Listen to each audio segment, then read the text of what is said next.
The whole county laughed when Cora Hale paid $175 for the most useless animal at the sale, and for 7 years they went on laughing, right up until the morning that useless animal was the only reason 40 sheep were still breathing. I want to tell you about a woman, and about the things she knew that nobody else would let themselves believe, and about the long gray patience it takes to be right in a world that has already decided you are a fool. Her name was Cora Hale, and in the spring of 1982 she was 56 years old and 4 years a widow, and she farmed 160 acres of rolling sheep ground in the hills of Custer County, Nebraska alone. She was a small woman, built out of wire and weather, with hands that had gone hard and knotted from baling twine and fence pliers, and the cold iron of a wrench in January. Her eyes were the pale, washed gray of a winter sky, and they did not waste themselves on things that did not matter. She moved without any motion to spare. She spoke without any words to spare. And what she had left in the world after Walt was gone fit inside a single low fence line, a tidy white farmhouse with green shutters that she repainted herself every third summer, a red barn with a roof that wanted patching, a grain bin standing against the horizon like a sentry that had forgotten what it was guarding, and the flock. 40 Suffolk ewes with their foolish, serene black faces, and one heavy ram who ruled them with the dull certainty of his kind. That flock was her living, and it was Walt's legacy, both the one thing she had carried forward out of the wreck of being left behind, and she tended it the way some people tend a grave and others tend a flame, which is to say she could no longer tell the difference between the two. Walt Hale had been gone 4 years by then. He had been a modern man, Walt a man who believed in progress the way other men believed in Scripture. He read the farm reports at the kitchen table with his glasses down on his nose. He trusted the new chemicals and the new seed and the bright promises that came folded into the back of the farm journals, and he laughed gently at anything that smelled of the old ways. He had a good heart and a quick mind, and he died at 55 in the cab of his own tractor with his hand still on the wheel in the middle of an April field he had been working since before light, and the doctor said it was his heart. And Cora supposed that was true in more ways than the one they meant.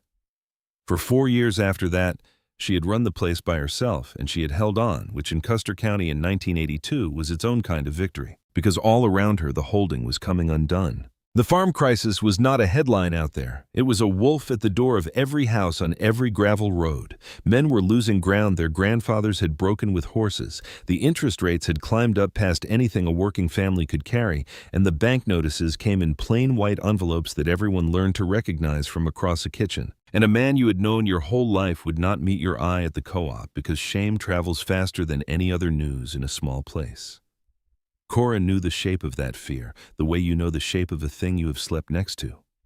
She owed $38,000 against the home place, and every lamb she raised was a soldier she sent out to fight that number, and she did not have one soldier to spare on foolishness. So you can understand why what she did that made no sense to anybody. On a Tuesday morning, she climbed into her faded blue Ford pickup, the one with the dent in the driver's door from a dear 5 autumns back, and the engine caught with its familiar rattling cough, and she drove east out of Custer County under a wide, indifferent sky. She drove past field after field of newly turned corn ground, black, and waiting past mailboxes bearing names that had been on that land 100 years. The Dunmores and the Tatums and the Vosses, and she drove a full hour with the AM radio crackling commodity prices into the cab, and she came at last to the Sherman County livestock auction. It was not a sheep day. It was not a cattle day. It was a miscellaneous day.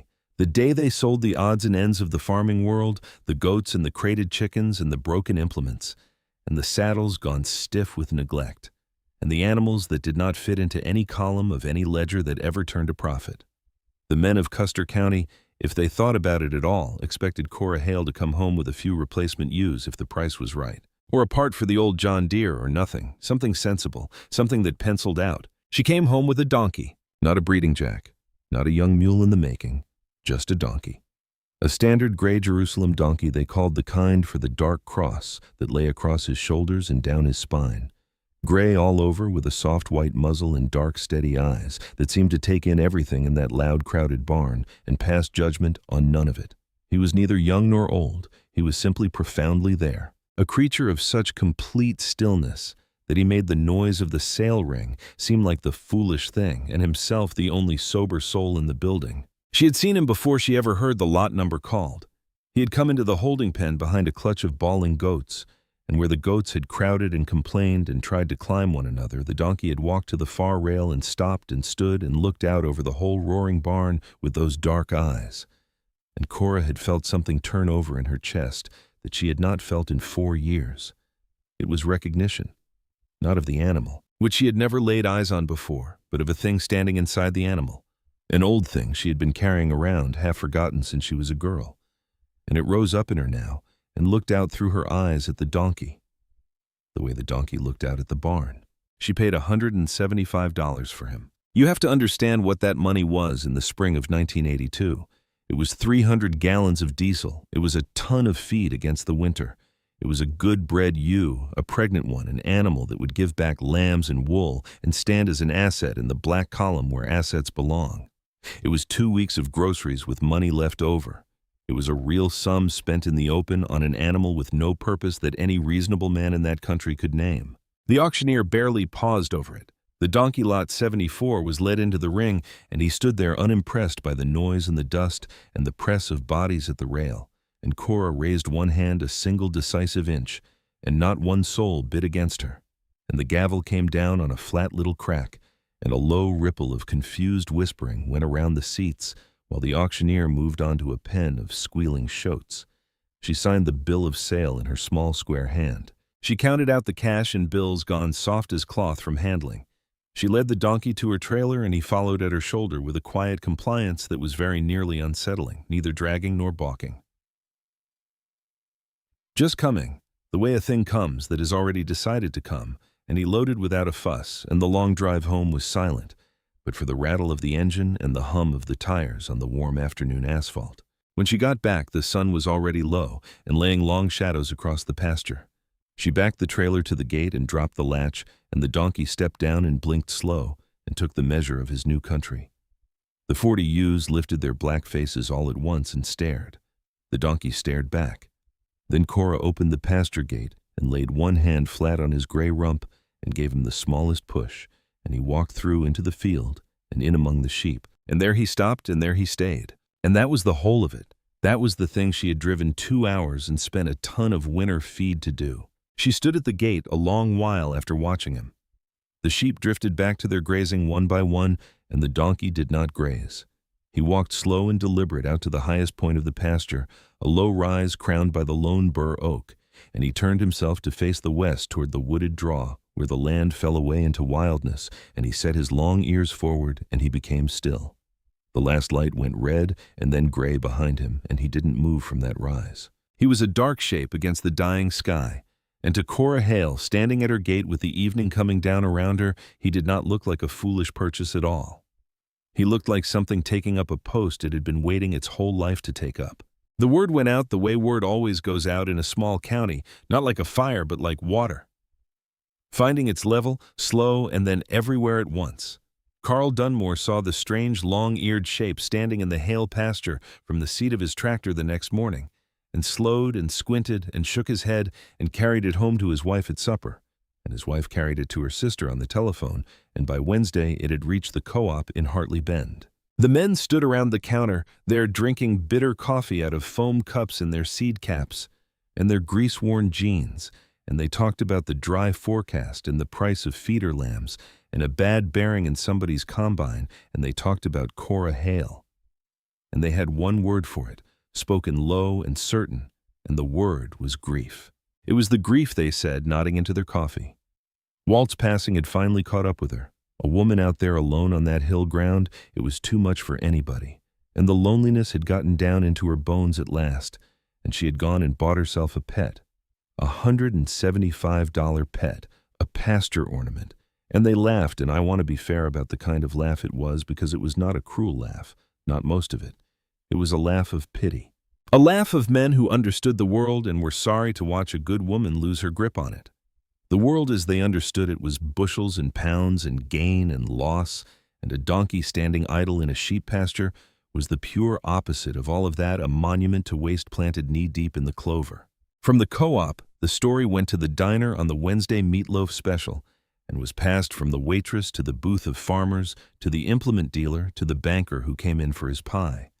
It went to the church lot on Sunday and was whispered between the hymns by women in their good dresses, "Poor Cora, all alone out there, a donkey for company, can you imagine?" And they got up a casserole rotation for her the way you do for the sick and the bereaved. Tuna and noodles in glass dishes left on the porch with a note. The ridicule was a gentle thing, but it was everywhere.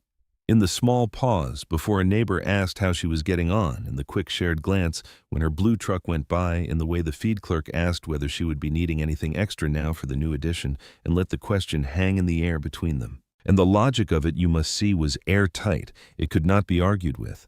First there was the money, and the money was only the start of it, because the animal would eat grass and hay and grain that could have gone to keep another ewe. And a ewe gives lambs and wool and stands as an asset, and a donkey gives nothing and stands as a hole in a bucket that could not afford one drop of leaking. Second, there was the plain practicality, because what under heaven does a donkey do for sheep? Nothing. A dog guards sheep, a good border collie, a Great Pyrenees that is a sensible animal, a trainable animal, an animal that earns its feed and answers to a whistle. A donkey is stubborn and unpredictable, and what happens the day it turns on a lamb or kicks a ewe and breaks her leg? And third and strongest of all, there was the grief, because the grief explained everything. Walt had been the rock. Walt had understood the land and the markets and the beasts, and Cora had been his helper. And now the helper was alone and adrift, and a long-eared animal in her field was not a farm tool at all, but a companion, a soft and foolish symbol of how alone she truly was. It was a decision of the heart and not the head. And in the farming of 1982, a decision of the heart was a luxury that led straight down into ruin. Cora Hale heard every whisper. She saw every look. She took the casseroles at her door with a quiet and even thank you. And she did not explain herself, and she did not defend herself, not one time, to any one of them. She named the donkey Ezra. She did not make a pet of him. He was never brought into the barn for special handling. He was given no apples, no carrots from her palm, no soft words murmured over the fence. He was simply made part of the pasture as much as the lone bur oak on the rise or the stones in the low corner. He lived with the sheep. He ate what they ate where they ate it. He moved when they moved and bedded down near them at night and stood his watch over them while they slept. Within a month he was as fixed in that landscape as anything God had put there. And the ewes that had shied from him at first grew used to him and grazed in around his legs as though he were a fence post that had learned to walk, and that to the watching county was the end of the story. A lonely widow and her folly. They filed it away and went back to their own troubles, which were many that year and growing.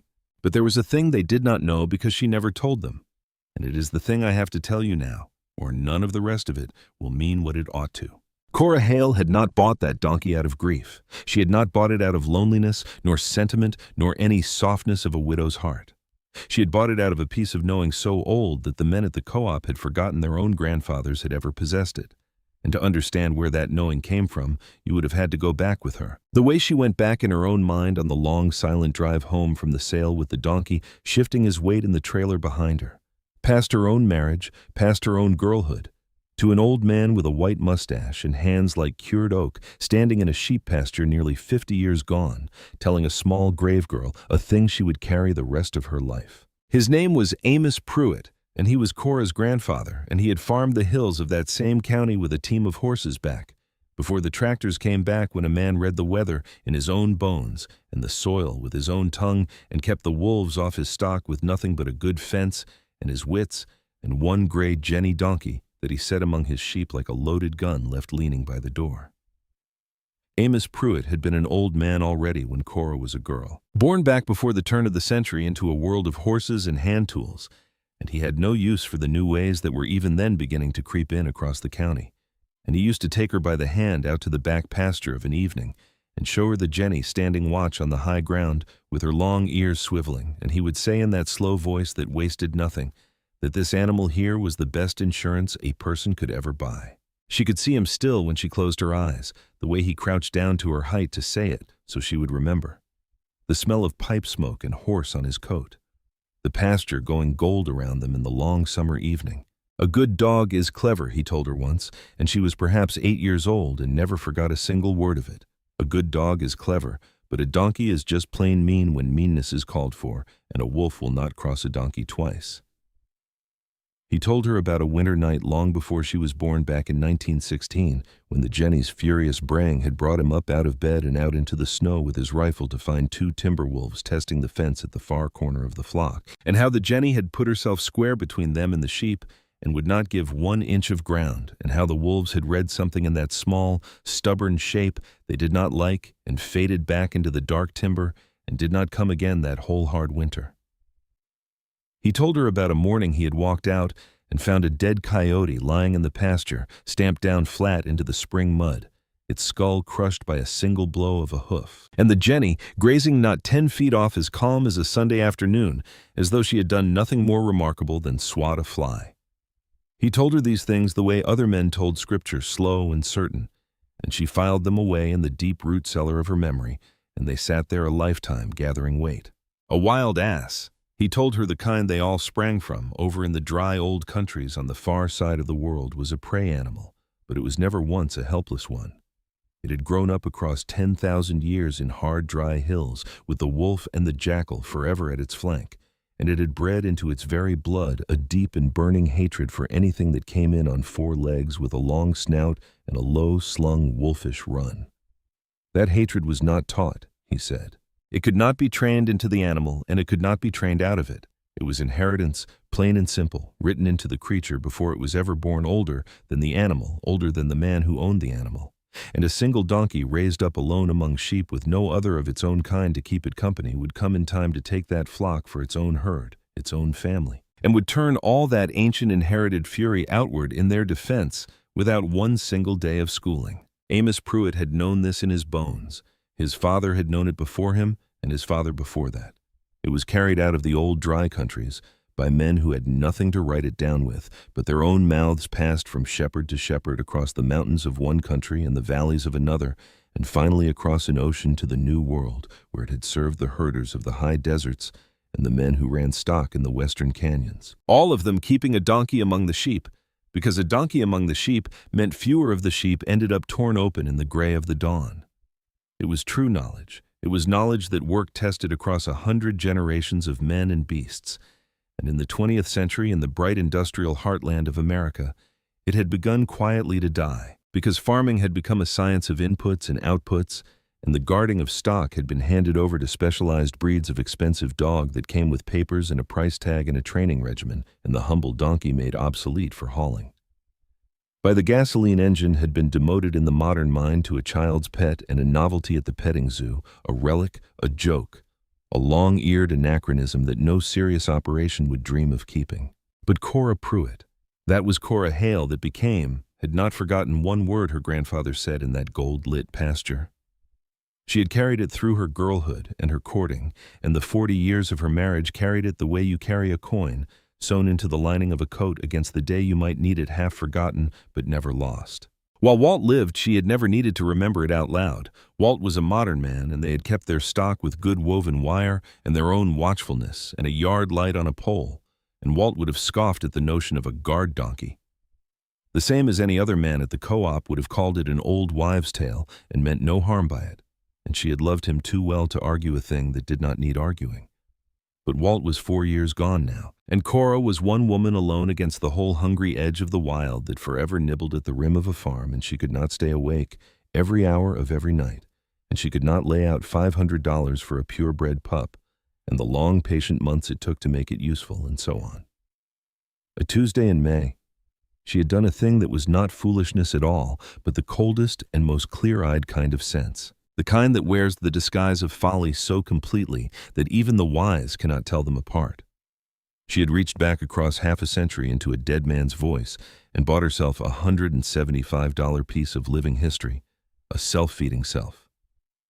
Minding 4-legged sentry that asked for nothing and would give when the night finally came that called for it every last thing it had. That the whole county read it as the act of a broken heart only meant the whole county had forgotten what their own grandfathers had known as plainly as they knew their own names. They saw a lonely widow.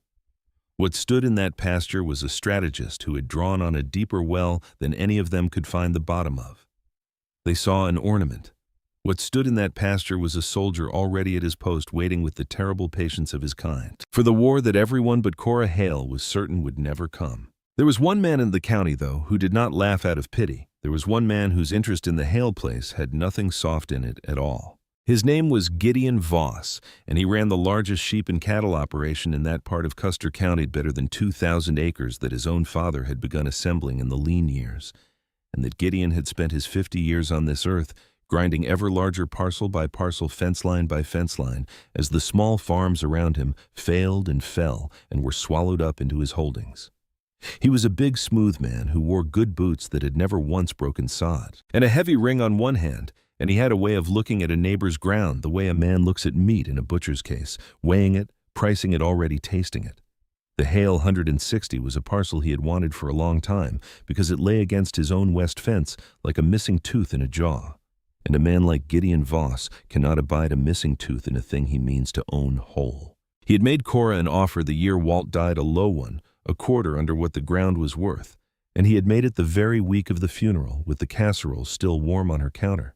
And she had said no without raising her voice or looking up from the dishes, and he had not forgotten the no. He had a long memory for that particular word, did Gideon Voss, because he heard it so very seldom. When the story of the donkey reached him, he didn't laugh the gentle, pitying laugh of the men at the co-op. He smiled slow, the way a man smiles when a thing he has been waiting on finally begins to move in his direction. Because Gideon Voss understood the farm crisis the way a vulture understands a long, dry summer as weather that worked in his favor. He understood that a small operation carrying $38,000 of debt could not afford one foolish move. And here was the Hale widow making one in the open for the whole county to see, throwing good money after a dead man's memory. And to Gideon Voss, that was not grief and it was not folly. It was a crack. It was the first hairline crack in the wall, and he was a patient man who had grown rich on knowing exactly how to lean on a crack until it gave. He went to see Royce Tatum at the bank in Hartley Bend. Not as a man inquiring after his own affairs, but as a concerned neighbor. You understand, a community-minded man worried sick about a struggling widow who was clearly no longer making sound decisions out there on her own.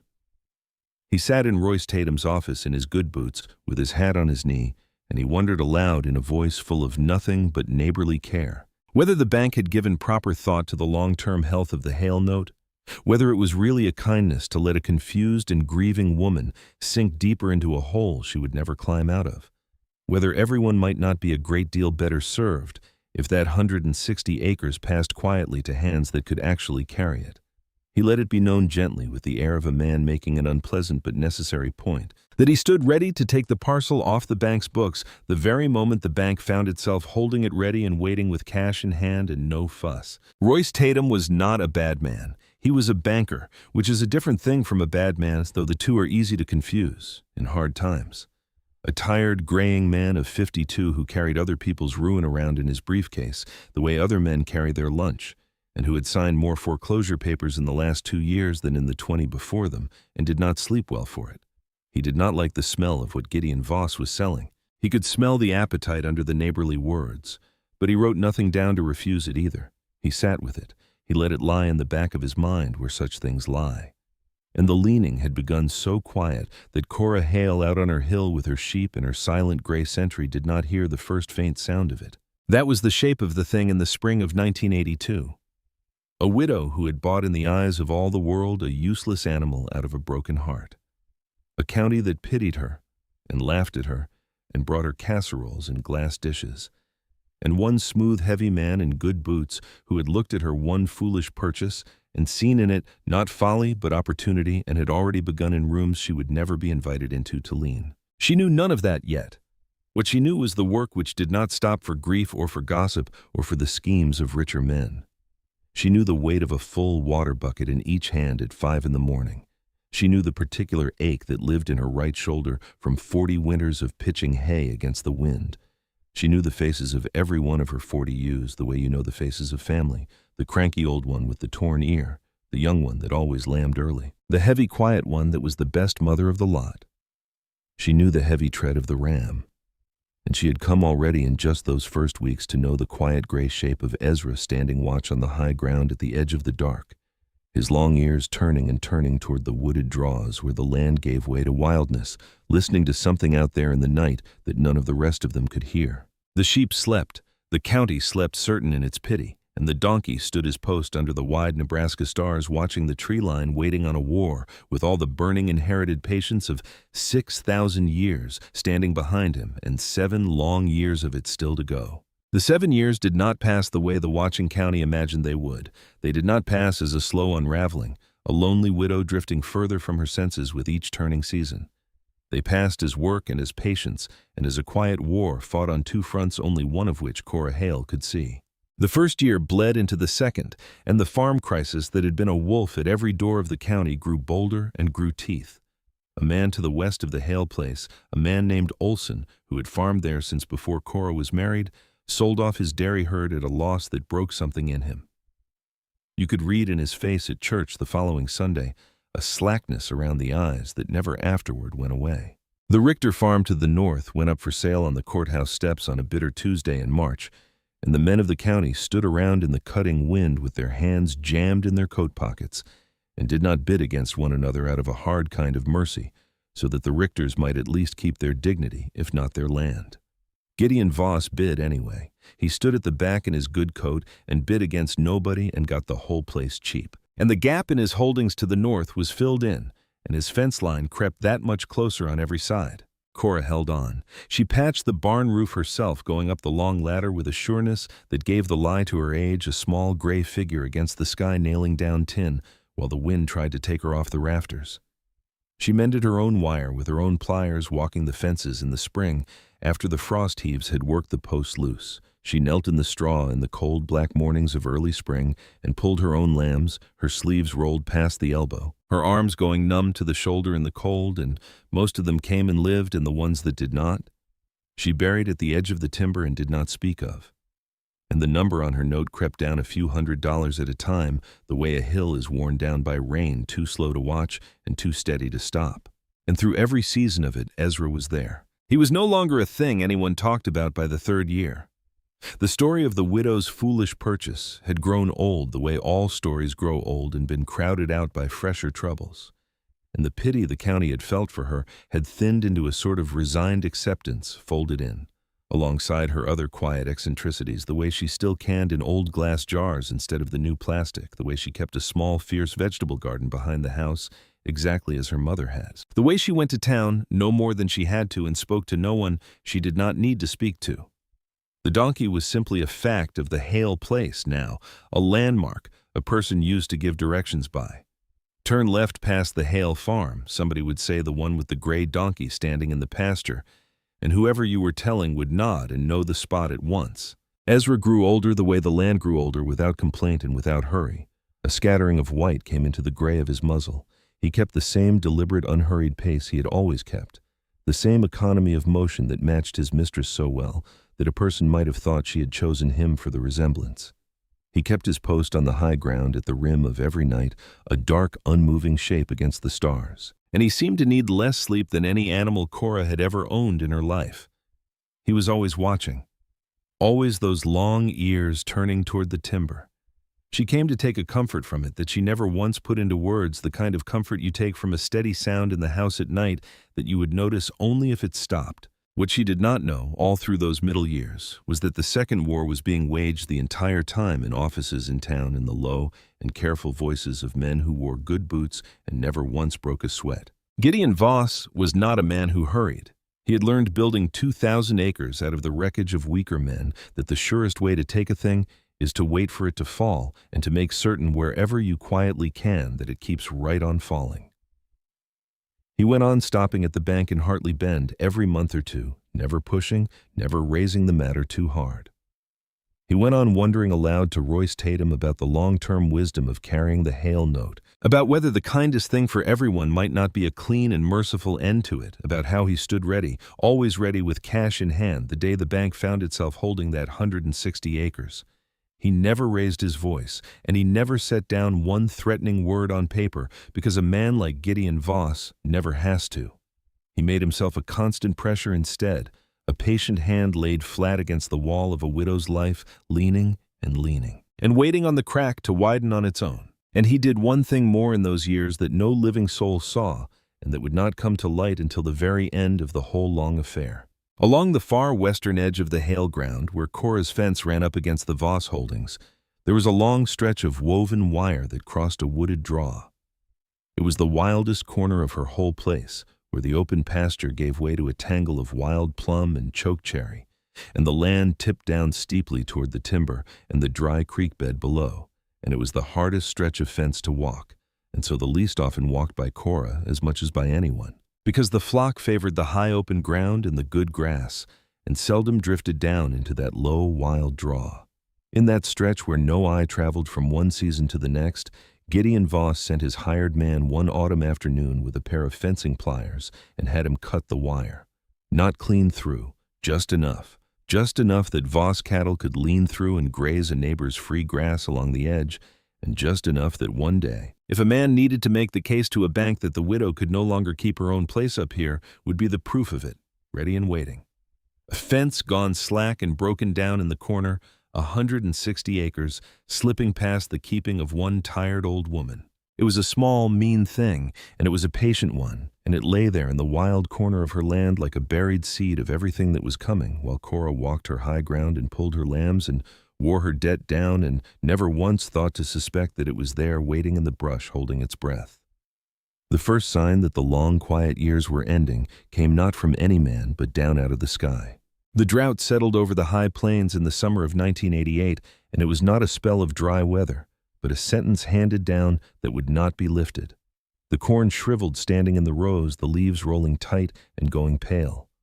The grass went from green to a brittle, exhausted brown, and then to dust that rose behind every truck on every road. The creeks that fed the draws shrank to strings of green standing water and then to dry, cracked stone. And a fine, pale grit hung in the air for weeks at a time and settled over the windowsills and the leaves and the very backs of the sheep until you could write your name in it. The sky bleached out to a hard white that hurt to look at and gave neither rain nor mercy day after week after month. Men who could no longer afford the feed sold off their stock at ruinous prices, hauling trailer loads of cattle to a falling market because they had run out of any other choice.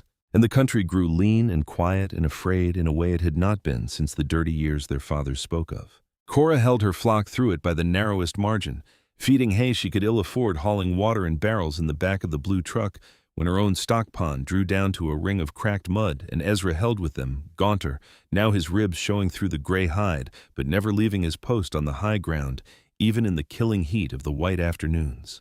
And when the drought finally broke that winter under heavy snows, it did not leave things as it had found them. The whole balance of the living world out there had been knocked sideways, and would not soon come right.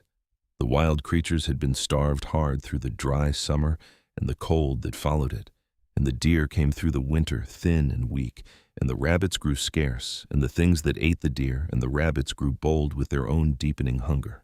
They had always been out there, of course, in the wooded draws and along the dry river courses, a sound on the edge of the night, a part of the country a man learned not to think about. But now the hunger drove them up out of the shadows and in toward the farms, and they came up onto the worked ground in a way the old men of the county had not seen in a generation or more. Coyotes! Their yipping rose on the night air, that high broken wailing chorus that lifts the hair on the back of a man's neck no matter how many times he has heard it across how many years, and it came closer, week by week, through that spring of 1989, and there got to be more and more of it. Reports began to drift in from one end of the county to the other, a calf taken from a pasture down near the river, hamstrung and pulled down in the dark. A whole coop of laying hens gone overnight from a place just outside Hartley Bend. Nothing left in the morning but feathers and blood and a hole clawed under the wire. And then it was sheep. The smaller flocks went first, the ones kept by part-time men out on the fringes who could not watch them close a lamb found in the gray dawn with its throat open clean. 2 ewes simply gone with nothing left behind to mark them, but a drag trail through the dust and a few caught tufts of wool snagged and fluttering on the bottom strand of the fence. The men of Custer County did what men do when the wild comes for what is theirs, which is to reach for the tools they understand. They organized hunts driving the gravel roads slow at dusk, with rifles laid across their dashboards, scanning the brown fields and the dark tree lines. They warned each other at the co-op to bring the stock in close to the buildings at night, to shut them in the lots and the barns. And they spent money, because spending money felt like doing something against a thing that otherwise left a man feeling helpless. They bought guard dogs, Great Pyrenees pups and Anatolian pups out of working lines. $500 and more apiece, big pale pups that would grow in a year or two into big pale dogs. And that was a sound investment and an honest one. And I want to be clear about it, because a good guard dog raised right and bonded young to a flock is a fine and proven protector of sheep, worth every dollar a man pays for it. There was nothing foolish in the dogs themselves. What was foolish, though, Cora Hale was very nearly the only soul in that country who saw it was the rest of what they did, and the loudest of them all in the doing was Gideon Voss. Voss did not buy 2 or 3 dogs the way a careful small man might. He bought a kennel full of them, a dozen and more, and he turned them out half-trained and unbonded onto 2,000 restless acres, where they ran and barked and chased and fought each other more than they ever guarded anything. And he was not content merely to guard against the coyotes the way the other men were. He meant to make war on them the way he made war on everything, loudly and at scale, and with no thought at all for what came after. He put a bounty on them out of his own deep pocket, $10 a tail, and the young men of the county took to running the draws for the easy money. He ran the coyotes himself with trucks and spotlights through the long nights, men whooping and laughing across the dark fields, rifles cracking flat against the cold, and the broken yipping of the pack scattering ahead of the headlights. He fancied himself the big man cleaning up the county, the serious operator solving with money and noise and powder a problem the small, weak farmers were too poor and too timid to face. And it made everything worse, far worse. Cora watched it from her own high ground and understood it the way her grandfather would have understood it, the way Amos Pruitt had understood the nature of wild things back when he kept a jenny among his sheep and never lost a one. A coyote pack is a thing with an order to it, a structure, a society. There are old animals in it who have learned across years where the easy game is and where the danger lies and what a man and a gun mean. And these old ones keep the young ones in line and keep the whole pack cautious and bound to the wild ground where it belongs. When you run that pack with trucks and guns and dogs, when you kill some of the wise old ones and scatter the rest to the 4 winds, you do not destroy the coyotes. You cannot. You shatter them instead. You break the pack into desperate, hungry, leaderless pieces with no order left in them, and no caution and no memory of what a man is. Young animals run half mad with starvation and pushed in tight against the farms with nowhere left to go and nothing left to lose. And a broken pack is a far more dangerous thing than a whole one ever was. The whole pack hunts the wild draws and the river bottoms and takes a stray lamb now and again and keeps its distance from the lights of a farm. The broken pack, starving and fearless and leaderless, will come straight through a fence into a flock standing in the open and kill, not for food alone, but for the blind frenzy of the killing itself. 10 sheep dead for 1 eaten. She knew this. She knew it the way she knew the weather in her shoulder. She did not say it out loud, because there was no one in that county who would hear it from a woman who had bought a pet donkey out of grief, and she had spent a lifetime learning that there is no profit on this earth in being right out loud in a room that has already made up its mind. So she kept her own counsel the way she kept everything, and she kept her sheep where they had always been, out in the open pasture at night on the high ground with the gray sentry standing his watch over them. Her neighbors thought she had lost what little sense the grief had left her, and they were not shy about saying so among themselves. Carl Dunmore stopped his truck by her fence one afternoon in the rising heat of that summer of 1989. He was a decent man. Carl, perhaps 55, then broad and slow and kind, a neighbor in the true old sense of the word that was already going out of the world, and his good plain face was creased up with real worry as he leaned out his truck window with the engine ticking over. "You ought to bring those sheep into the barn at night, Cora," he said. "The coyotes are bad this year. Bad as I have ever seen them in my life. They took 3 of the Tatum ewes just this past week right out of a locked pen not 100 yards from the man's back door." Cora looked out at her flock grazing easy on the dry grass in the low gold light. She looked at Ezra standing up there on his small rise with his long ears turned hard toward the timber. "I will be careful, Carl," she said, and that was the whole of it, and she did not say one word more. He drove off down the road shaking his head, and at his own supper table that evening, he told his wife that Cora Hale was being stubborn past all sense, now that it was one thing to keep a pet donkey for the company of it, and another thing entirely to trust your whole living and your husband's legacy to it against a pack of starving coyotes, and his wife agreed across the table that it was a shame and a worry, and there was no unkindness in either of them, none at all. Only the helpless worry good people feel watching someone they have known and liked for 30 years walk slow out onto thin spring ice. What none of them knew, not Carl and not the county, was that the donkey had already done his work once that very season, and that no one had believed it when she told them. It had happened on a black moonless night in the late spring weeks before Carl ever leaned out his truck window. Cora had come awake in the small hours to a sound she had never in all her years on the land heard come out of any living animal, a braying that was not the comic honking of a barnyard donkey at feeding time, but something else entirely. Something furious and enormous and primal, a sound that climbed the night and shook the loose window in its frame. Rage and warning braided together into one single terrible note that went straight down a person's spine. She had been out of the bed and into her boots and out across the dark yard with the big flashlight before she was rightly awake, her heart going like a fist hammering on a locked door. And what the beam of that light found at the low end of the pasture stopped her cold where she stood. Ezra stood square in the gap at the head of the wild draw, his head low and his ears flat back against his skull, wheeling and stamping and throwing that awful sound out into the dark before him. And out past him, just at the very edge of the light, 3 pairs of eyes hung low to the ground, green and round and unblinking, watching, and then in an instant they were gone, melting back into the black timber, the way smoke goes when the wind takes it. And the braying dropped away to a hard-blowing snort, and the donkey stood there in the empty dark, trembling and victorious, with the whole flock bunched up tight and safe and silent behind him on the high ground. She told Carl about it the next time she saw him at the co-op, because she thought a neighbor ought to know the thing worked, that there was a way through this trouble that did not cost $500 a dog. She told it plain and without 1 ounce of embroidery, the way she told everything in her life. And she watched a gentle disbelief move across his good, honest face as she told it the same disbelief she would have met on any face anywhere in that whole county. The polite small nod a man gives a story he has already privately decided is the product of an old woman's nerves and the dark and her own deep need to believe that she had not wasted her money and her judgment on a foolish whim. He did not call her a liar. Carl Dunmore would never have called a neighbor a liar to her face.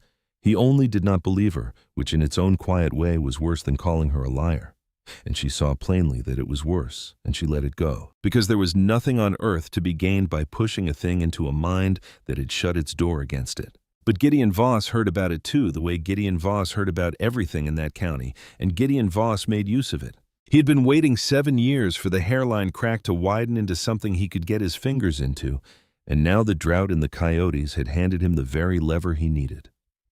Here now was a widow keeping her sheep out in the open at night against the plain good advice of every sensible man in the county, trusting her whole living to a pet donkey and telling wild stories besides about that donkey doing battle with coyotes in the dark. To Gideon Voss, this was not stubbornness, and it was certainly not foresight. It was the final perfect proof of exactly the thing he had been patiently whispering into Royce Tatum's ear for 7 long years. He carried the story of the night braying into the bank office and laid it out across the desk as evidence, gently, regretfully, with the long face of a concerned neighbor, sick at heart to be the bearer of such news. "She is hearing things in the night now, Royce," he said, shaking his head slow, imagining battles out in the dark, keeping her whole flock in harm's way out of nothing but pure stubborn delusion. And he let that sit in the quiet office a moment, and then he said the thing he had been building toward across 7 years of patient leaning. "It is not safe to let it go on any longer. For her own sake, Royce, more than anyone's. That note is past due more months than it is current. Surely the kind thing, the responsible thing. The only Christian thing left to do is to let that ground pass to hands that can actually keep it."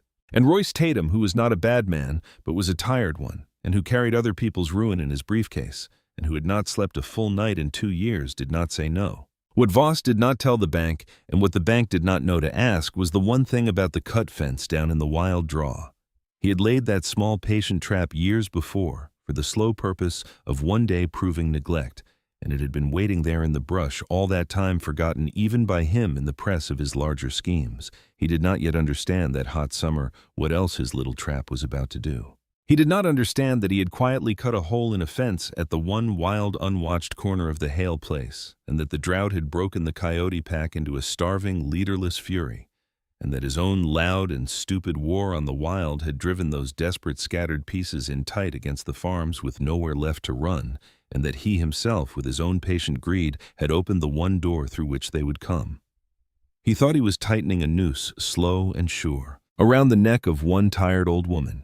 He had no notion in the world that he was loading a gun in the dark and turning it inch by inch to point straight back at his own careful design. The pressure came at last to a head in the final week of July, and it came at Cora from two directions at once on the same long, blistering day, as though the world had decided to settle her whole account in a single afternoon. Royce Tatum drove out to the Hale place first in the worst heat of the day, and he would not get out of his cool car, and he told her through the rolled-down window, not unkindly, with the real reluctance of a decent man doing an indecent thing, that the note could not run.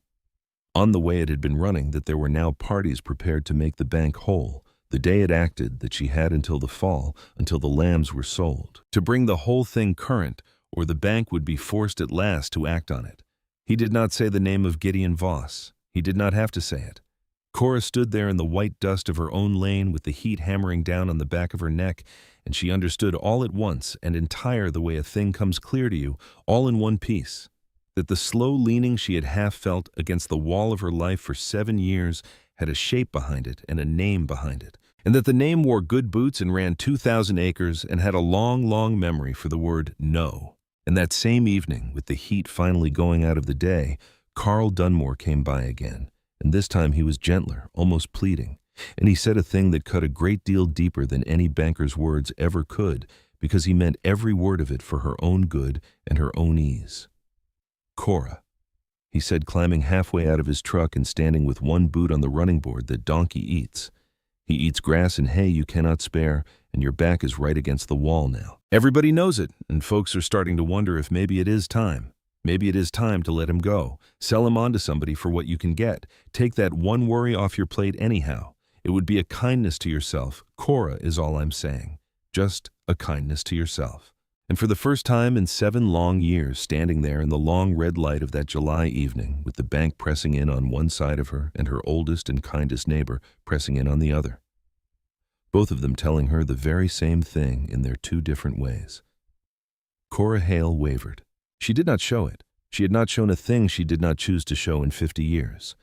She thanked Carl quietly and told him she would think on it, and she watched his taillights go red down the lane and out onto the county road and over the rise and gone.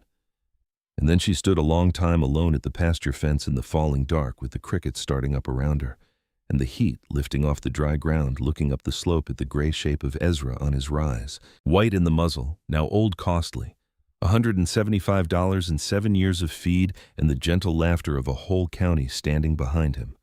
And for one bad black moment, she let herself ask the question they had all of them been silently asking her for 7 years. What if they were right?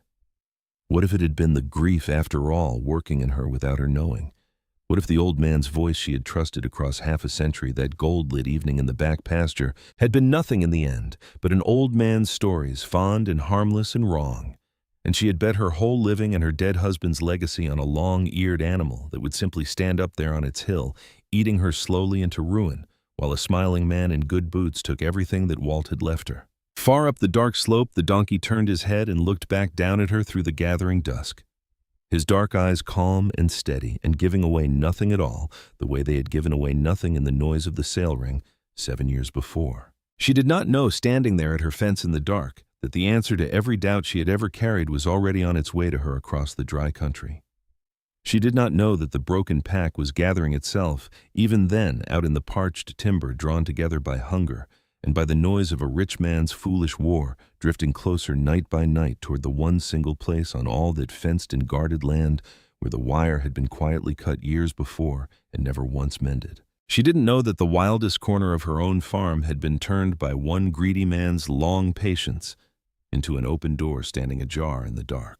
She knew only the doubt and the heat going out of the day at last, and the old gray animal watching her steady from the high ground and the first dry wind of the coming night, beginning to stir and rattle the leaves in the plum thicket down in the dark draw where the cut fence hung, waiting in the brush. The doubt sat with her through the next several days the way a low fever sits, never quite breaking, never quite gone. She went on with the work because the work does not wait for a woman to settle her own heart. And every evening she stood at the fence in the failing light and looked up at the gray sentry on the rise and asked herself again the question Carl had laid on her, and every morning she had not yet answered it. The note hung over the place like a held breath. Gideon Voss leaned, unseen from his cool offices in town, and out in the dry timber beyond the wild draw where the wire hung cut and waiting in the dark. The broken pack drew itself together, night after night, drawn by hunger and by the noise of a rich man's war, until at last the weather itself gave them the cover they had been waiting on. The storm came in on the last night of July, and it was not a storm of rain, but a storm of wind and dry lightning, the kind that walks the high plains in a hard summer and leaves the ground every bit as parched as it found it. The sky away to the west went a sick green, and then went black, and the air turned restless and electric and hard to breathe, and far off the lightning flickered in long silent sheets behind the clouds, with no thunder following after it, only that uneasy, stuttering blue-white light walking the horizon. The wind came up out of the southwest and leaned its whole weight on the old farmhouse, and found every loose board and every gap in the eaves, and set them all to moaning and ticking. It was a night that put an edge on every living thing, a night when the animals do not settle in their stalls, a night when the wild comes down off its high lonesome ground and moves. Cora woke several times to the wind clawing at the house. She lay in the dark in Walt's old bed and thought of her flock out in the open pasture, and she thought of the doubt she had still not answered, and once she very nearly rose to pull on her boots and go out and check them, and did not because she was bone-tired down to the marrow, and because the wind was wild enough that a woman alone with a flashlight had no earthly business down in that black draw in the middle of such a night. She told herself the sheep were bunched up safe on the high ground, where they always rode out a hard blow. She told herself the gray sentry was with them the way he was always with them. And somewhere past 2 in the morning, the wind began at last to fall off and ease, and she slid down out of her worry into a heavy, dreamless sleep. And she did not wake again until the gray of first light was standing at the window, and the storm had passed on east and left the whole world strangely, terribly still. She knew that something was wrong before she was rightly awake. She knew it the way you know a thing through the soles of your feet before your waking mind has caught up to it at all. It was the silence. By that early hour of the morning, the pasture should have been full of the soft, ragged music of 40 ewes, the bleating and the answering the low, ordinary business of a flock, greeting the new day and asking after its breakfast. There was none of it. There was nothing at all out there but the slow tick of the cooling house settling, and the very last of the wind sighing in the bur oak on the rise. And into that wrongness, a cold, hard knot drew itself slowly tight in the pit of Cora Hale's stomach.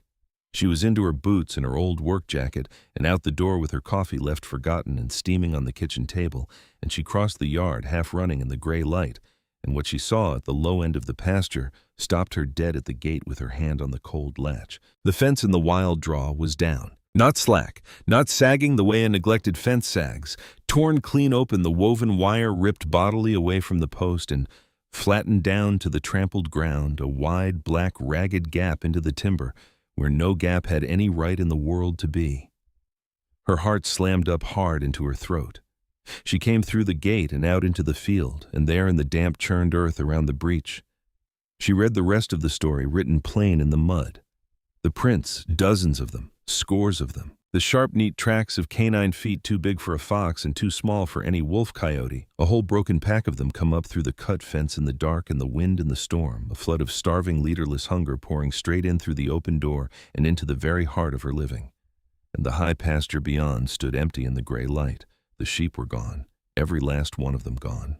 She stood there in this gray dawn with the cold knot pulling tighter and tighter, and she made herself walk out across that trampled ground, reading the terrible story written in it, bracing the whole way for the thing she was certain now, that she would find a field strewn with the dead and the dying, throats torn open, wool scattered like blown snow across the grass. 40 animals in 7 years, and her dead husband's whole legacy ripped apart in a single night of violence while she lay asleep in his bed. She followed the churned track of the flight down, toward the low corner, down toward the wild draw, and the dense, dark plum thicket that walled it off, and her legs felt like things that belonged to some other woman, and her breath came short and high. And then she heard it, a bleat, One single, low, frightened bleat, and then another answering it from the brush. And then the small, ragged, frightened sounds of a flock that was alive to make them. She pushed through the wall of plum, the branches tearing at her sleeves and her gray hair, and she came out the other side into the deep corner of the draw, and she stopped dead in her tracks. There they were, all of them. Her 40 ewes and their spring lambs bunched up into one tight, terrified knot in the deepest corner of the draw, backed hard against the dense standing timber, so that the woods themselves guarded two whole sides of them, their eyes rolling white and their black faces packed so close together that they moved as one single frightened body when she came through the brush, but alive. Every last one of them alive, not one of them missing, not one of them torn. She ran her eyes over them again and again and again, counting, disbelieving the count and counting it once more, and it came out right every single time. 40 ewes and every lamb, and a sound came up out of her that she had not planned and could not have stopped. Half a sob and half a broken laugh there in the wet gray dawn of the draw. And then she saw him, and the sound died in her throat. Ezra stood between the flock and the open ground of the breach alone, a lone gray shape planted square in the gap, and he was not the still and patient sentry she had watched on the high ground for 7 long years. He was something else now, something out of the oldest part of the world. His head was up, and his ears were laid back hard flat against his skull, and his whole body was braced and trembling. Every line of him still set and ready for a fight that had already ended in the dark hours before the dawn. His gray coat was black with dried sweat and matted thick with mud, and there was blood on him, a long, raw gash torn down the length of his left hind quarter. A deeper, darker wound opened on the side of his neck, the blood gone brown and crusted now, and he stood with his weight shifted carefully off his right foreleg, favoring it. But he stood. He had not run. He had not broken. He had not given one single foot of that gap to them in all the long black violence of the night. And on the ground around him, half trodden down into the churned and bloodied mud, were 2 dark, still shapes. She came closer to them, slow, hardly daring to breathe. They were coyotes. The first was a big, rangy male, his lips still pulled back off his long teeth in a snarl that death had caught, and frozen there on his face, his neck broken clean and twisted around wrong. The second was a smaller female, her ribs caved in on one whole side, killed by a single tremendous crushing blow. The earth all around the 2 of them was torn up and gouged deep and thrown up in great wet clots. The written record of a fight that did not bear the thinking about one animal alone against a starving pack in the pitch dark. And the donkey had stood in the very middle of it and would not yield them 1 inch, kicking out with those terrible, iron-hard legs, striking and biting with those heavy jaws and those big square teeth, throwing that furious ancient primal bray out into the dark that her grandfather had told her of half a century before in a gold-lit pasture. The sound that lives coiled in the very oldest part of a wolf and a coyote and turns their borrowed courage instantly to water. He had killed 2 of them where they stood, and he had driven the broken remnant of that pack screaming and scattering back into the black timber. And then he had stayed planted right there in the gap, bleeding from a dozen wounds, standing between the only family he had ever known in the world and the open, hungry dark, until the storm wore itself out, and the gray light came up at last, and Cora Hale pushed through the plum thicket and found him still standing there on his 3 good legs. She walked to him across the torn and bloodied ground, and he turned his head slow and looked at her, and his dark eyes in all that ruin and gore were calm. They were the very same calm eyes that had looked out at her over the rail of the sail ring 7 years before, the same eyes that had watched the timber every night for 7 years without one word of complaint.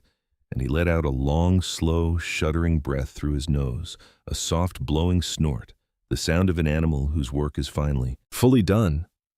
She reached up with a hand that was not quite steady and laid her palm flat against the torn place on his neck, and he flinched once under the touch. But he didn't pull away from her, and she stood there a long while with her hand on his hot, bloodied hide and felt the great heart of him going hard and strong and steady underneath it. And in that one moment, in the gray, wet dawn of that low draw, with her hand on the heart of him, 7 years of whispers and pity and gentle Sunday laughter simply burned away to nothing at all. The $175 had never once been the price of a pet. It had never been the foolishness of a broken and grieving heart. It had been the price of a guardian, the most loyal and the most ferocious and the most faithful guardian a frightened woman alone could ever have set down among her sheep, and she had known it in her bones all along, and she had been right all along, and she had borne 7 full years of being thought a sad old fool, rather than try to explain the thing to people who would never in 100 years have believed her anyway. Her grandfather had told her the plain truth of it in a back pasture half a century gone. A wolf will not cross a donkey twice, and the living proof of it stood there bleeding and unbroken in the gap, breathing slow, having paid in his own blood for every single trembling life packed in behind him. The story of that morning went through Custer County faster than the story of the donkey's purchase had ever traveled, faster than any rumor of grief or folly ever could, because this was a different kind of story altogether, and it demanded to be told. Carl Dunmore was the very first to see it. He came up the road early that morning the way he had taken to doing in those bad coyote weeks, looking in on a neighbor, half expecting one day to find the worst, ready as ever to offer Cora his help and his hard comfort. He saw the torn fence from the road, and his stomach dropped clean away, and he pulled hard into the lane and came on fast up to the house. And finding it empty, he went out to the pasture, and there he found her, down in the draw with the donkey kneeling beside it in the mud, dressing the wounds on its neck with iodine and a torn clean rag. He saw the 2 dead coyotes lying in the churned mud. He saw the whole flock standing alive and unharmed in the corner of the timber. And Carl Dunmore, who had leaned out his truck window not 2 weeks before and told this woman in plain kindness to get rid of that useless animal, who had stood at the co-op counter and not believed her when she told him straight that the donkey had fought coyotes off in the dark, stood there now in the wet morning grass with his cap pulled off his head and crushed in both his big hands, and he could not find one single word to say. He looked at the 2 dead coyotes a long time. He looked at the unbroken flock huddled in the corner. He looked at the old gray donkey standing patient and bleeding under Cora's careful hands. And then he looked at Cora Hale herself, kneeling there in the mud in the gray light, and something moved across his good, creased, honest face like a shadow, and then like a light. And he understood all at once the whole of what he was looking at, and the whole of what he had been looking at for 7 years and had never once let himself truly see. He went straight to the co-op in Hartley Bend that same morning, and he stood at the counter among the men in their seed caps with their foam cups of coffee, and he told them what he had seen with his own 2 eyes out at the Hale place. The torn open fence, the 2 dead coyotes lying in the mud, the 40 living sheep everyone accounted for, the bleeding gray sentry that had stood the gap alone against a whole pack through the worst of a storm. And this time, when the telling was done, there was no laughter in that room. There was not the gentle laugh of pity, and there was not the knowing chuckle of men who understood the way the world was supposed to work. There was only a long, stunned silence around that counter, and then the low, rough murmur of grown men rearranging in their heads everything they had believed and laughed at for 7 full years. The very same men who had called Cora Hale a poor, foolish widow now called her shrewd. The very same wives who had pitied her loneliness and brought her casseroles now spoke in church of her foresight and her grit. The story was carried out to the diner and the hardware store and the church lot, and somewhere in the telling and the retelling of it across that summer, it stopped being the story of a widow's folly and became instead the story of a widow's hard-won wisdom.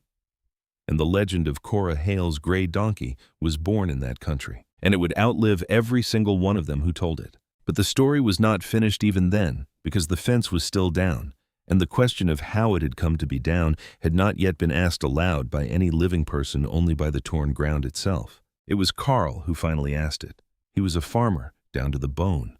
Carl Dunmore, and a true farmer, reads a fence the way a banker reads a ledger with his hands in his long habit, and something about that torn-out stretch of wire in the draw nagged and pulled at him while he stayed on that afternoon to help Cora drive a temporary patch of bright new wire across the gap. The coyotes had come through there. Sure enough, the tracks in the mud said so, plain as print. But coyotes do not tear a woven wire fence bodily off its posts. It is not in them to do it. Coyotes go under a fence low and flat in the dark, or they slip through a gap that is already standing open for them. They have not the weight, nor the strength, nor the way to rip woven wire from a set post. And so Carl crouched down low in the mud at the torn end of the wire where it had let go from the wood, and he turned the parted ends of it over and over in his thick, careful fingers, and what he found there made him go very still and quiet in the gathering afternoon. The wire had not broken. It had not rusted slowly through across the years and parted at last under the strain of the night. It had been cut, and not cut freshly either, not in the storm, but a long time ago. The cut ends of the strands were old and weathered, the bright bite of the fencing tool long since dulled and grayed by a full season and more of rain and sun and frost. Someone had taken a pair of sharp fencing pliers to that wire a long time back, down low in the wildest, most unwatched corner of the whole Hale place, where no human eye ever traveled from one year to the next, and had cut it most of the way through the strands, nicked deep but left to hold so that it would stand up fine against any casual passing glance, but give way at once the moment any real weight ever came against it. And in the storm, with a broken pack of starving, fearless coyotes pressing hard in out of the timber, the weight had finally come against it. And it had given way exactly as it had been cut and made to give way, and it had opened the door into the flock. Carl Dunmore knew well whose cattle grazed the far side of that particular fence. Every soul in the county knew whose 2,000 acres lay pressed up against the Hale West line like a hand against a wall. And Carl was not a clever man in the slippery way of schemers and dealers, but he was an honest one through and through, and honesty has a clarity to it that all the cleverness in the world never finds. And crouched there in the cooling mud with the old cut wire turning in his hand, he understood the whole shape of the thing at once, the way Cora had understood the donkey, the way a thing comes suddenly clear when at last you let yourself look straight and hard at it. He understood why a fence in the wildest corner of a struggling widow's land had been quietly cut a long time before any coyote ever came near it. He understood exactly what such a small cut was worth to a man who had spent 7 patient years leaning on a bank to take that very land a fence, gone visibly to ruin, plain proof of a woman's neglect, a documented hole in the keeping of a place that he meant to own whole. And he understood with a slow cold turning deep in his stomach that the same man who had cut that wire to take her land had, without ever once meaning to, cut the very door through which the broken pack had come in the storm to destroy her flock entirely, and that the only thing standing in all the world between that open door and the total ruin of Cora Hale had been the old gray donkey that he himself, Carl, had stood at her fence and told her to sell. He did not go off half-cocked with it. Carl Dunmore was a careful and a deliberate man, slow to anger and slower to accuse, even now, even holding a thing like this in his hand against a man he had begun in that moment to truly despise. He saved the cut section of wire, coiling it careful and setting it behind the seat of his truck. And the next day, he went not to the co-op counter to spread it among the men, but straight to the county sheriff in town. And he laid the old coiled wire down on the desk and told plain what he had found and exactly where he had found it. And the sheriff, who was an older man himself and who had his own long private memory of Gideon Voss and the patient, ugly way that Voss had ground so many other men's land down into his own across the years, listened to all of it and took the wire in his hands and looked at the cut ends and took the whole matter seriously and began quietly and without fanfare to ask some questions around the county. The questions did not have very far to travel. A scheme like Gideon Voss's depends entirely on the silence of the men hired to carry out its small, dirty pieces, and a hired man will keep his mouth shut only just so long as the keeping of it costs him nothing he cannot bear. The young fellow who had cut that wire in the draw years before on Voss's flat order had done as he was told at the time and thought very little of it after a slack fence in a far, wild corner. Free grass for the boss's cattle, where on earth was the great harm in it? But it is one thing to nick a neighbor's wire so your boss can steal a little grass, and it is another thing altogether to learn that the same cut wire of yours had let a whole coyote pack in through the dark to slaughter a poor widow's entire flock, and that the only reason on God's earth that 40 sheep and an old woman's whole living had not been torn into red ruin in the night was a single old donkey that had fought a starving pack alone and nearly died of it. The young man had a conscience in him that the work had not yet managed to kill. And when the sheriff came around at last asking his quiet questions, and when the young fellow understood for the first time what his own small, careless cut in the wire had so very nearly bought and paid for, he told the truth. He told the whole of it.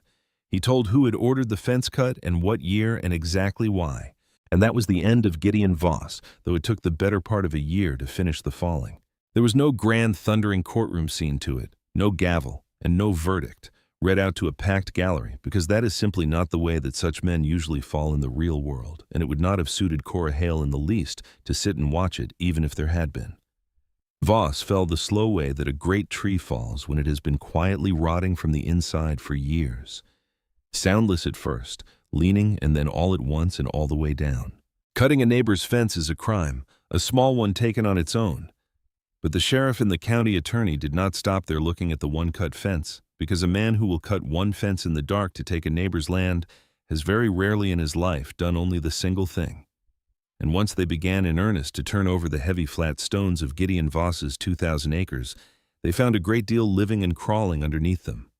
Years of quiet pressures and convenient ruins, of leaning hard on tired banks, of grazing other men's grass and moving other men's markers and helping weaker neighbors, along with a word here and a word there toward the very failures that he then stepped in to profit from.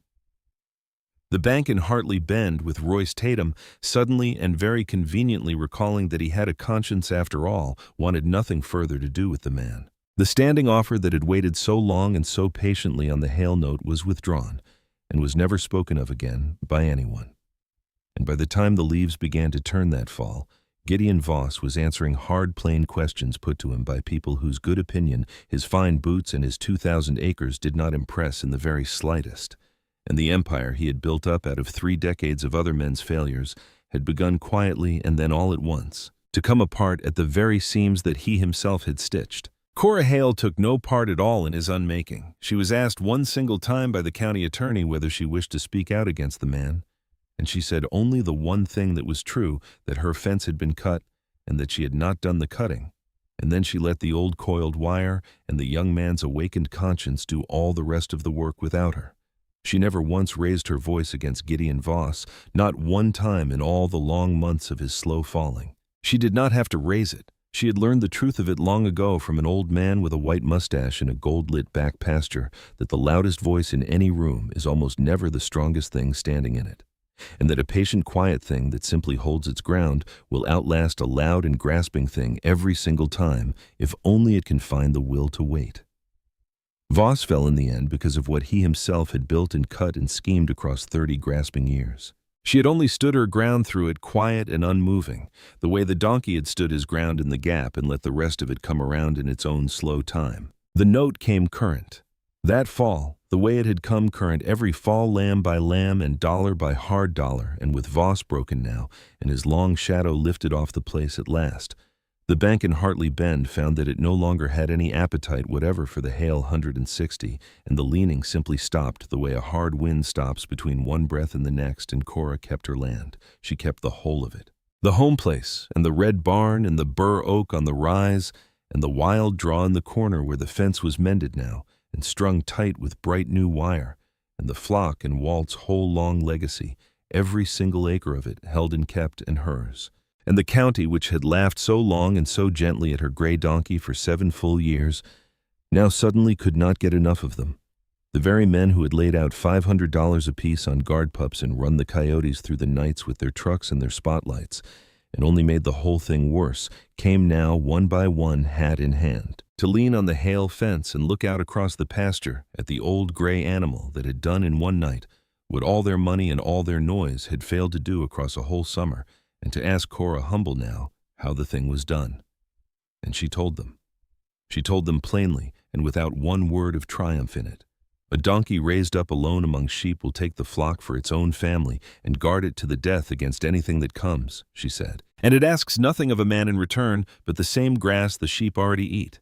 She told it to them exactly the way her grandfather Amos had told it to her in that pasture half a century before, plain and slow, and without 1 ounce of embroidery. And this time the men listened, and they heard it, because the living proof of it had stood bleeding and unbroken in a torn draw for the whole county to come and see with their own eyes. And within the year there were gray shapes standing watch in pastures all across that part of Custer County among the sheep and the goats and the new dropped calves. Long ears turned toward the timber in the falling dark, and the price of a good guard donkey at the sales climbed and climbed until it stood at 4 times and more.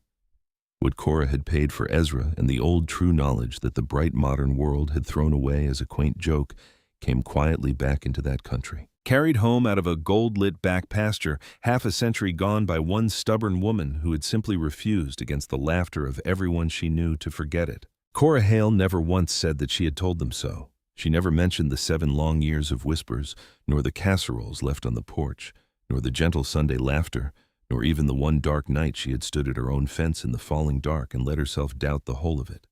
There was no profit in the saying of such things, and it was not in her nature besides, and more than that. She understood that the saying of it out loud would only have made the thing smaller than it truly was. She simply went back to her work, to the heavy water buckets at 5 in the cold morning, and the lambs pulled in the black spring nights, and the long, slow, patient turning of the seasons over her 160 acres of rolling hill ground. Ezra healed.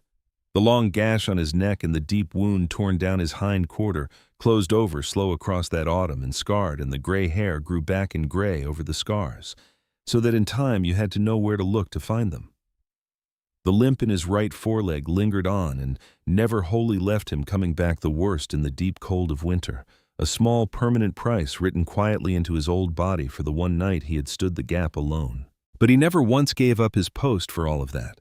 He grew old and grayer still in the years that came after, his soft muzzle going from white to whiter, his deliberate steps slowing year by patient year.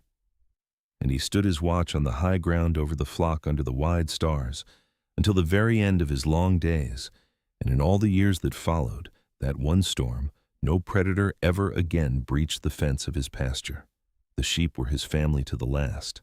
The high ground was his kingdom, and he kept it. Cora Hale lived on that farm another 15 years, and the old gray donkey lived very nearly as long beside her. And when at last she grew too old and too stiff for the hard work of the place, and sold it on and moved into a small white house in town with a garden behind it, just big enough for her hands, she made one thing the flat condition of the sale, that the buyers were not permitted to refuse her. The old gray donkey was no part of the sale of the livestock. He was not stock to be priced and weighed and traded off. He was a permanent resident of that 160 acres, a fixture upon it, as fixed and as rooted as the bur oak on the rise and the stones in the low corner of the draw. And he would live out the whole of his remaining days in the very pasture he had bled in the dark to keep. And the new young owners would see to it and to him, and they gave her their word and they kept it. He had become a part of the land itself by then, the way the very best of things become a part of a place if they stay long enough and give enough. And the land kept him in his old age the same way that he had kept it. I told you at the very start that I wanted to tell you about a woman and about the one thing she knew that nobody else in all that country would let themselves believe, and about the long gray patience it takes to be right in a world that has already made up its mind that you are a fool. Here is the whole of it, then told out to the end. They said that it was grief. They said that it was loneliness working in a widow's bones. They said that it was a foolish old woman throwing good money after a dead man's memory, and one smiling heavy man in good boots looked at that same supposed foolishness and thought that he saw in it a clean, clear way to take everything she had left in the world.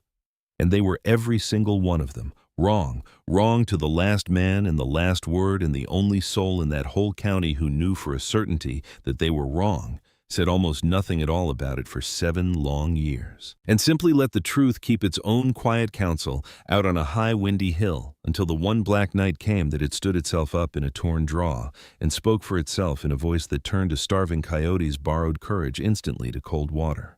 The loudest voices are very rarely the wisest ones. The newest way is not always for all its shine the better way. And sometimes the surest and the bravest thing that a person can do in this life, when the whole laughing world has lined itself up against them, is to trust the quiet old knowledge carried down in the blood and the bone from those who came before and knew to stand their own ground in silence and take the laughter and say nothing, and to wait, with all the terrible patience of an old gray animal, standing his post on a high hill under the turning summer stars for the one dark night that finally fully proves what they had known in their bones all along.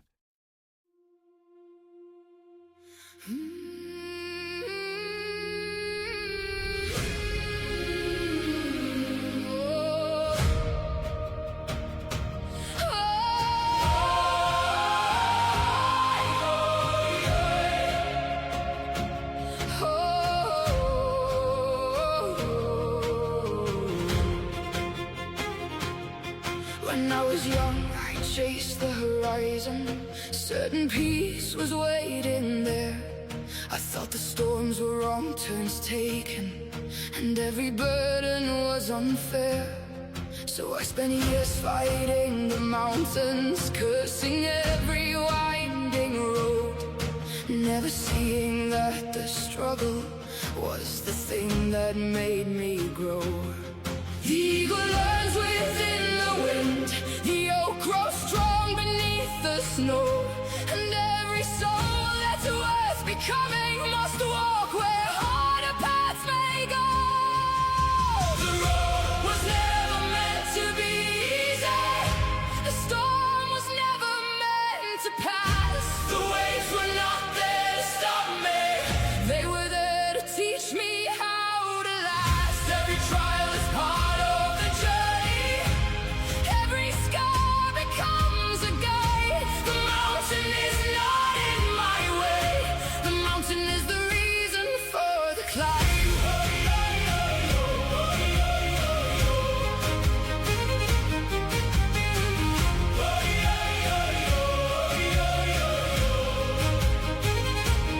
I've known loss that left me broken, I've known fear that stole my breath, I've known nights so cold and endless I could barely take one step.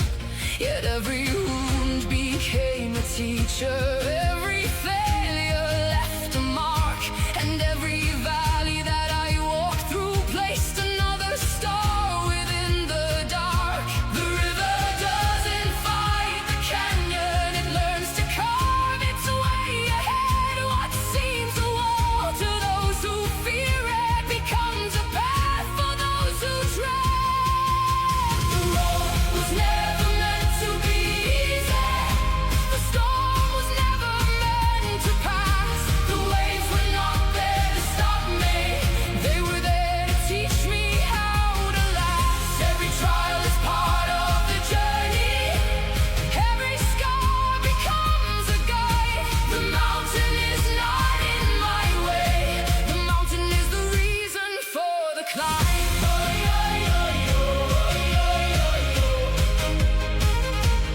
For the climb.